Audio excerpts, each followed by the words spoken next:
I'm sorry, the woman whispered into the bundle of blankets she carried her small, bony arms. A small child with thick, dirty, long-looking tugged at her hair of coat. If you were to look at the coat, you would have immediately known it was fur. What you might have not realized is the coat has been sewn together over the course of several days from the skin and hair of several feral dogs. The woman and the child were walking throughout what seemed like a sea of snow, which was barely visible beyond countless millions of snowflakes, which were tumbling through the air with setting. The woman was meant to find a place to sleep in for the night to set in. The woman's name was Anna. That was not important. She had been within 100 miles of ever several humans in months. The last people other than her children she had seen were considered to be savages. They had not met anyone she had ever seen.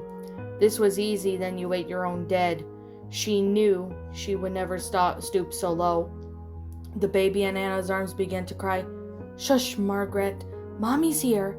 As Margaret's crying softened, a tear began to roll down Anna's cheek. Anna's older child's name was Danielle. She was 5 years old. Of course, neither she or her mother knew it. They were unfamiliar with the term year and never had spent through enough time in one place to know exactly the seasons were supposed to start. "Mama, I'm cold," whispered Danielle to his mother. "Daniel?" Anna did not respond. She wanted to say something. She wanted to comfort her boy. She wanted to find some way of making sure things were okay. She just couldn't. They had to keep moving or they would die.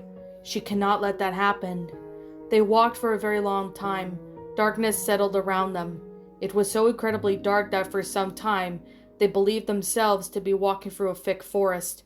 Eventually the moonlight hit them in such a way that they realized that surrounded them was no forest. It was that not that long ago, a thriving city where large houses there and here were undefinable structures which had been consumed by moss and vines. They could stop there, Anna thought. She threw Daniel over her shoulders. A small house to her right looked suitable enough. Anna approached it and found the door stood ajar. She pushed it further open and it fell to the floor with a loud thump. Daniel ran inside. His mother stumbled in after them. The house was big. Every step they took echoed. It would do for the night. It took them a little while to locate the bedroom. When they did, they were pleased to find a queen-sized bed with a thin layer of dust covering the blanket which had been draped over. That night Anna was at more peace than she thought in quite a long time. She watched her infant daughter and her son sleep in the pretend that she thought those things were going to be okay. She knew it wasn't true, but the thought helped a little. It was getting close to morning when she finally got sleep. As her eyelids slid shut for the night, she saw a hill in the distance. Standing on the hill was a single house with looked like wood candles in its windows. Several hours of sunlight began to stream through the bedroom window. This woke Margaret up. It cried for nearly 10 seconds before its mother sat up and held it in its arms. She fed her baby. It was still hungry, so she knew Daniel was too. The house was no good if they didn't have any food. They were also sickly looking. Anna knew she had to find something soon. The last thing Daniel had eaten was a stale crust of bread the day before. In the last week, Anna had consumed 2 small potatoes. Her skin was sagging everywhere. Her bones ached all the time. She was beginning to look like a ghost. Anna glanced out the window. She thought about how much easier it would have been if she had leapt out the window the night her mother died in her arms. She couldn't give up now. She didn't have that option anymore. She just sat there holding her baby, thinking about so many years of pain and regret. She felt so helpless, she thought. Why did Alex have to stop running? Why didn't he see the dogs coming? She often wondered about her husband's final moments. She knew that if he was with her, things would be better. She stared out of the window, trying to ignore all her troubling thoughts. It was then she remembered the house on the hill and the candles. Someone had to be there, she thought. Maybe they had food. Anna shook Daniel awake and had him get dressed. The sun shined brightly down the snow-covered city. They set off for the house, which Anna hoped that would bring some kind of relief to their struggle. Part of her told her that it was a silly thing to expect, If there had been people, it wouldn't meant that they were still there, and even if they were likely less willing to trust strangers. They walked past at a relatively quick pace.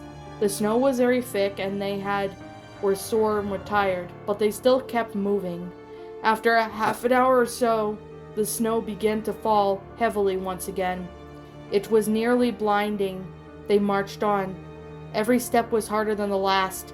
Their skin felt like it was beginning to freeze, and the legs wobbled like frail branches. Around noon, they reached the bottom of the very small, steep hill. Anna took a deep breath and then ordered Daniel to climb onto her. She held her baby around her waist and began to climb up. The climb was a struggle. Snow kept causing Anna to lose her grip. Her arms and legs felt weaker and weaker with each passing minute. "I'm scared," cried Daniel as he clung tightly to his mother's back. "I love you," is all Anna responded with. When he finally made it to the top of the hill, candles were still burning in the windows. They had been worn down for quite a bit overnight. Anna slowly approached the mold-eaten wooden door of the brick house. After a moment of hesitation, she knocked twice. She waited for a minute. When no one came to the door, she knocked again. This time, when there was no response, she shouted, "Hello? Is anyone home?" After a long time of waiting, she turned the doorknob and opened the door. The house was dusty and filled with tiny chairs and tables and other pieces of furniture, which looked completely useless as anything other than tacky decorations. There was a fireplace. A few logs were burning inside of it. The blaze warmed the room significantly. Several feet in front of the fireplace was an old oak rocking chair. Sitting on the chair was a small figure. Daniel approached the fire. He sat down and really got comfortably warm for the first time in months. He just looked over his mother, smiling. Suddenly the boy's smile disappeared and was replaced with a look of confusion. Just a couple of feet away, he saw the gray and still body of an old man in the blue and white striped pajamas. Danielle pointed. "Mom, what is he doing?" Anna walked over to her son. When she saw what he did, she felt sick. Looking at what had once been a person was not a new experience for her, but she always found it difficult. "He's taking a nap," said Anna. "Oh," Danielle responded. "Should we wake the man up?" His mother sighed. "I don't think so." After some exploration, Anna found a small room on the second floor of the house, where there was a bed and a few blankets. She put her children down for a nap and started searching the house for food of any sort. When she entered the kitchen, she was heartbroken to find out that the remaining were a few rotten squash. A knife which sat on the counter caught her eye, and then she thought of the people she had called savages, and the old man who lay dead. These cannibals had children too. She thought that she took her knife in hand. She knew it was sliced with ease through the dead man's flesh.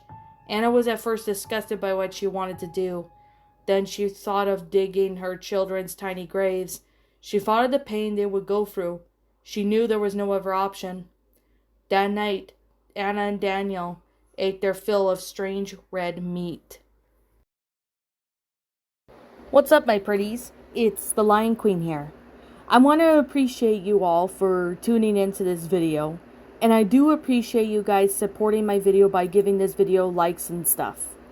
If you really enjoyed this video, be sure to leave a like, comment and subscribe if you're new, ring the bell for notifications to when I upload so that way you guys will get updated for whenever I upload. If you want to follow me on Twitter or DeviantArt, feel free to leave a follow on those if you are interested in following me on those socials. If you want to support my backup channel, known as Miss Dark Shigo, feel free to subscribe to it, as a link to that will also be in the About page section.